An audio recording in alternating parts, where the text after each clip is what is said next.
मस्ती माया कहानियां झूलते सपने के रंग।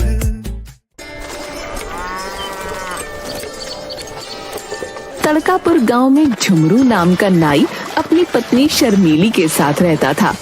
वो बड़ा ही आलसी किस्म का आदमी था और थोड़ा बेवकूफ भी, लेकिन शर्मीली बहुत ही समझदार और तेज दिमाग की थी।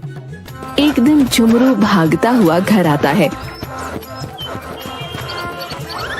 क्या हुआ? ऐसे भागते हुए क्यों आ रही हो, जैसे तुम्हारे पीछे पागल कुत्ता पड़ गया हो?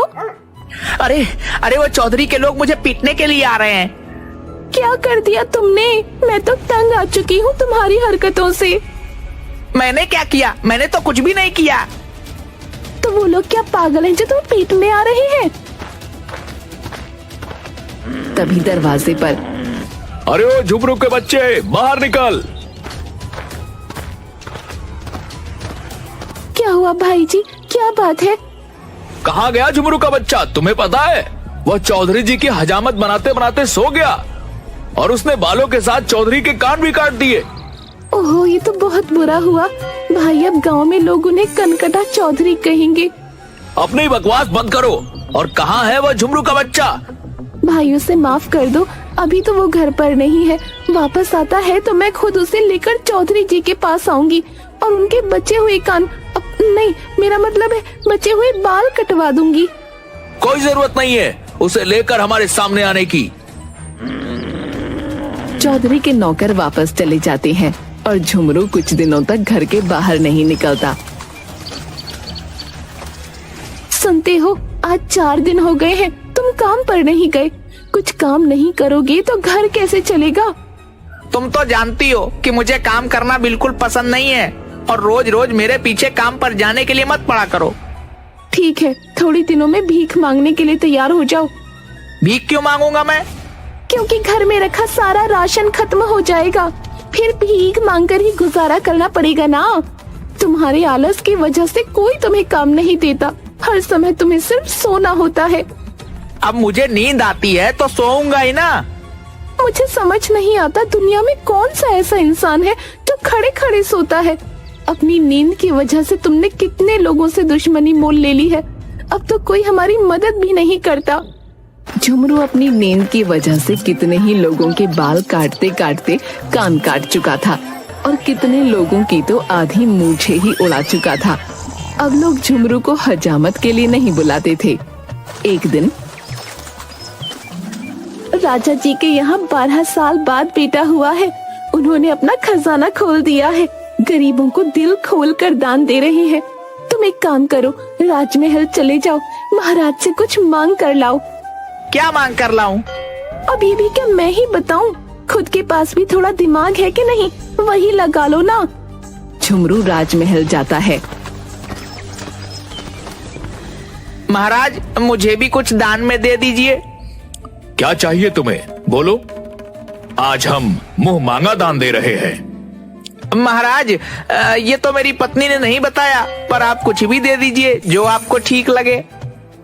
अरे तुम कैसे आदमी हो, मैं मुंह मांगा दान दे रहा हूँ, तुम्हें जो चाहिए वो मांगो।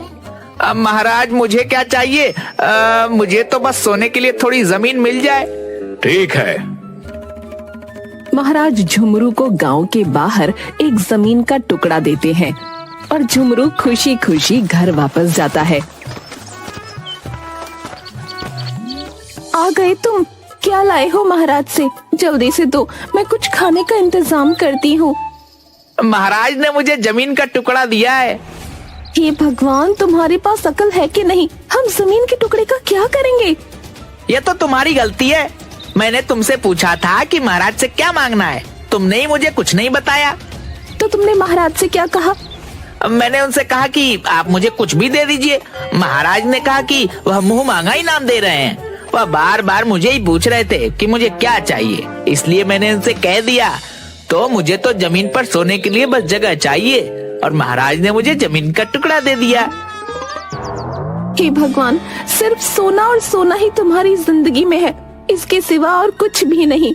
हमारे पास ना तो हल है ना खेत जोतने के लिए बैल, तो हम उस जमीन का क्या करेंगे? कैसे खेती करेंगे उस जमीन पर?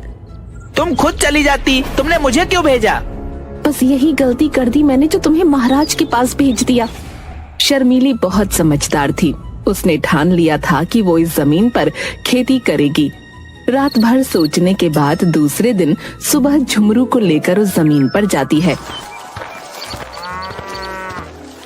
मेरी बात ध्यान से सुनो जी, मैं जैसे जैसे करूंगी मुझे देखकर बस वैसे ही करते जाना और किसी से कुछ कहने की जरूरत नहीं है।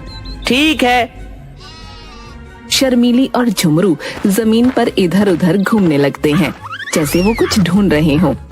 जैसे ही एक राहगीर को देखते तो जमीन पर बैठ जाते। लोगों को ऐसा लगता कि वे दोनों उन्हें देखकर रुक गए।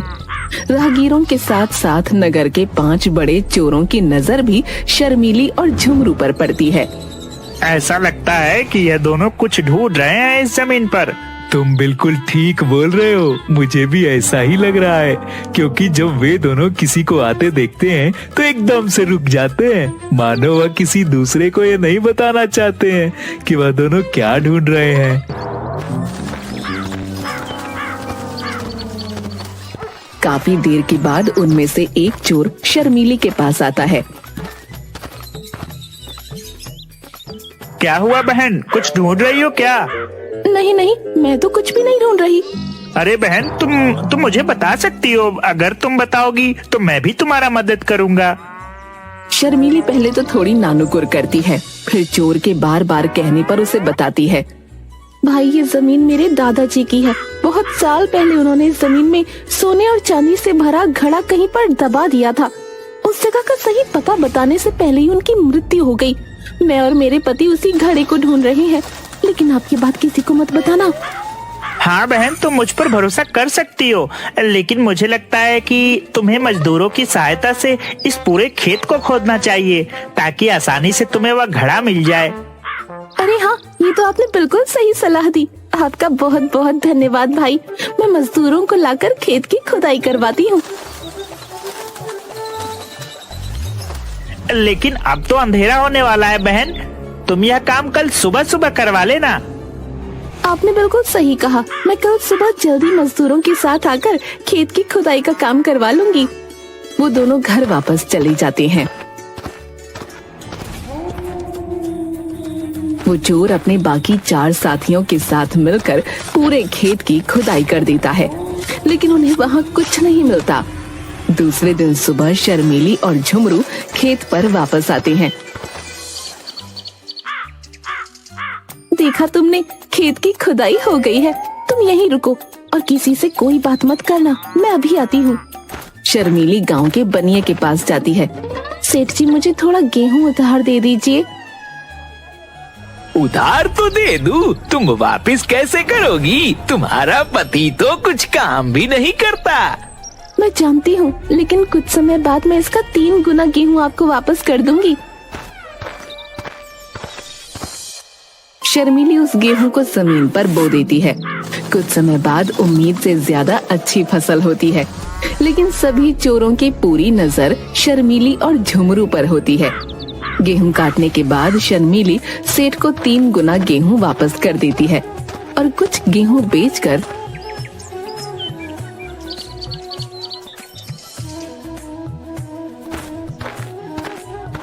थोड़े सोने और चांदी के सिक्के खरीदती है। उस रात चोर शर्मीली के घर आते हैं। इस फसल में तुम्हें हमें भी हिस्सा देना होगा, क्योंकि तुम तो जानती हो उस जमीन को खेती लायक खोद कर हमने ही तैयार किया था। मैंने तुम्हें बताया तो था, उस जमीन में सोना मौजूद है। तुम इतनी मेहनत करने के बाद भी उसे हासिल नहीं कर सके, लेकिन वो घड़ा मुझे मिल गया और मेरे पास है। तुम्हारा उस पर कोई हक नहीं। मैं तुम्हें कुछ नहीं दूंगी। ठीक है, तुम संभाल कर रहना, हम अपना हिस्सा खुद ले लेंगे। एक चोर घर में छुप कर बैठ जाता है, लेकिन शर्मीली उस चोर को घर के अंदर छुपते देख लेती है। झुमरू चोरों की बात से थोड़ा डरा हुआ था। तुमने बेकार में ही चोरों से दुश्मनी मोल ली, अब ना जाने वह क्या करेंगे। डरने की कोई जरूरत नहीं है। हाँ, तुमने वह सोने और चांदी के सिक्के कहाँ रखे हैं? मैंने दरवाजे के नीचे घड़े में सिक्के रखे हैं, उसके ऊपर मिठाई रख दी है। अब तो पांचों में से सबसे समझदार मैं ही कहलाऊंगा। रात को जब ये दोनों सो जाएंगे तो मैं वह घड़ा लेकर बाहर निकल आऊंगा। रात को दोनों के सोने के बाद वो बाहर छुपे अपने साथियों के पास घड़ा लेकर जाता है। यह लो, मैं अकेले ही सिक्कों का घड़ा ढूंढ कर ले आया। तुम तो बड़े हिम्मती निकले। हम सब तो ऐसे ही तुम्हें कमजोर समझते थे। अब तो मान गए। बड़ी मेहनत करी मैंने। मुझे भूख भी बहुत लग गई है, इसलिए आते आते इस घड़े में थोड़ी मिठाई भी रख लिया है। चलो पहले हम सब बैठ कर ये मिठाइयाँ खाते हैं। सारे चोर मिठाई निकालकर मुंह में डालते हैं, लेकिन शर्मीली ने मिठाई की जगह मिर्ची के लड्डू बनाकर रखे होते हैं, जिसे खाकर उनकी हालत खराब हो जाती है। दूसरे दिन सुबह वो सारे चोर बहुत गुस्से में वापस शर्मीली के घर जाते हैं। आ गए तुम लोग? कैसी रही रात की दावत? तुम्हारी शक्लें देखकर लगता है दावत बड़ी ही स्वादिष्ट थी। तुमने जो किया वो बहुत गलत किया है। अब तुम सावधान रहना, हम तुम्हें नहीं छोड़ेंगे। एक चोर मौका पाकर वहाँ छुप जाता है। शर्मीली उस चोर को छुपते हुए देख लेती है। रात को तुमने उन सिक्कों को कहाँ रखा है? मुझे तो चोरों की बात से डर लग रहा है, ना जाने वह क्या करेंगे। तुम फिक्र मत करो, मैंने उन सिक्कों को नीम के पेड़ पर लटका दिया है। वहाँ उन चोरों को क्या, उनके परदादाओं को भी शक नहीं होगा। खुद को बड़ा समझदार समझते हैं ये दोनों। नीम के पेड़ से सिक्कों की पोटली तो हम बहुत ही आसानी से उतार लेंगे। घर के बाहर अपने साथियों के पास जाकर वो पेड़ की तरफ इशारा करता है। वो देखो, इन बेवकूफों ने सिक्कों की पोटली ऊपर से पेड़ पर लटका रखी है। मैं पेड़ पर चढ़ता हूँ। लेकिन वहाँ सिक्के नहीं, मधुमक्खियों का छत्ता होता है। चोर अंधेरे में छत्ते पर हाथ लगाता है तो एक मधुमक्खी उसके हाथ पर काट लेती है। वो अपने हाथ को अपनी कमर पर रगड़ता है। नीचे खड़े बाकी चोरों को लगता है कि वो सिक्के अपनी जेब में डाल रहा है। तभी एक दूसरी मधुमक्खी उस चोर को काटती है। वो फिर से अपने हाथ को जोर से झटकता है। तुम ये जो कर रहे हो वो ठीक नहीं है। आज तक हमने जो भी चोरियां की हैं, वह सब मिल बांट कर लिया है। आज तुम बेईमानी कर रहे हो। मुझे किसी ने काटा। तभी दूसरी मधुमक्खी उसके सीने पर काटती है। चोर जोर जोर से अपना हाथ सीने पर मारने लगता है। नीचे खड़े चोरों को अब लगता है कि वो सिक्के अपनी ऊपर की जेबों में भर रहा है। हमारे साथ बेईमानी करने की सजा तुम्हें जरूर मिलेगी। रुक जाओ, मैं भी पेड़ पर चढ़ता हूँ। मधुमक्खी ने उसे भी काटा। उसने भी अपना हाथ अपनी कमर पर मारा। अरे कुछ तो शर्म करो, वह तो बेईमान हो ही गया था, तुम भी उसके साथ बेईमान हो रहे हो। सारे सिक्के नीचे लेकर आओ, जो होगा मिलकर बांटेंगे। दूसरा चोर कुछ बोलता, उसके पहले ही दूसरी मधुमक्खी ने उसे काट लिया। उसने फिर से अपने हाथ को कमर पर रगड़ा, लेकिन नीचे खड़े चोरों को ऐसा लगा कि दूसरा चोर भी अपनी जेब में सिक्के भर रहा है। एक एक करके सारे चोर पेड़ पर चढ़ जाते हैं। रुक जाओ तुम सब के सब अपनी अपनी जेब में सिक्के भर लिए तुमने। अब बाकी के बचे हुए सारे सिक्के सिर्फ मेरे हैं और किसी के नहीं। वो पूरी ताकत से छत्ते पर हाथ मारते हैं, जिसकी वजह से मधुमक्खियाँ बुरी तरह से सबको काट लेती हैं और वो सब पेड़ से नीचे गिर जाते हैं। मुझे नहीं लगता कि वो पांचों चोर कभी हमारे घर की तरफ वापस आएंगे। लेकिन कुछ समय बाद घर के बाहर कुछ आवाज आने लगी। ये तो उन चोरों की आवाज है, ये फिर से वापस आ गए। लेकिन कोई बात नहीं, मैंने इन बेवकूफों को पहले भी चकमा दिया है और आज तो इनको सबक सिखा कर रहूंगी। उसने अपने पति की हजामत करने का उस्तरा हाथ में मजबूती से पकड़ा और खिड़की के पास खड़ी हो गई। एक चोर ने खिड़की से अंदर झांका तो शर्मीली ने उसकी नाक काट दी। खिड़की पर कोई नुकीली चीज टंगी हुई है, ध्यान से। एक एक करके सारे चोरों ने खिड़की से अंदर जाने की कोशिश की और शर्मीली ने सबकी नाक काट दी। सिर्फ एक चोर की नाक बच गई। वो किसी तरह अपने साथियों को लेकर वहाँ से हकीम के पास गया। मुझे लगता है कि अब ये चोर कभी वापस नहीं आएंगे। उन्हें काफी सजा मिल चुकी है। तुम सही कह रही हो, मेरे साथ रहकर समझदार हो गई हो तुम। दूसरी तरफ चोरों को ये समझ आ चुका था कि वो इतनी आसानी से शर्मीली से कुछ नहीं ले सकते, इसलिए वो भेष बदलकर राजा के पास उसकी शिकायत लेकर जाते हैं। महाराज, शर्मीली और झुमरू ने हमसे अपनी फसल का आधा हिस्सा देने की बात कहकर अपने खेत में खुदाई का काम करवाया, लेकिन बाद में जब फसल अच्छी हुई तो वह अपनी बात से मुकर गए। वह दोनों हमें फसल में कोई हिस्सा नहीं दे रहे। महाराज, आप हमें न्याय दिलाइए। शर्मीली और झुमरू को दरबार में बुलाया जाए।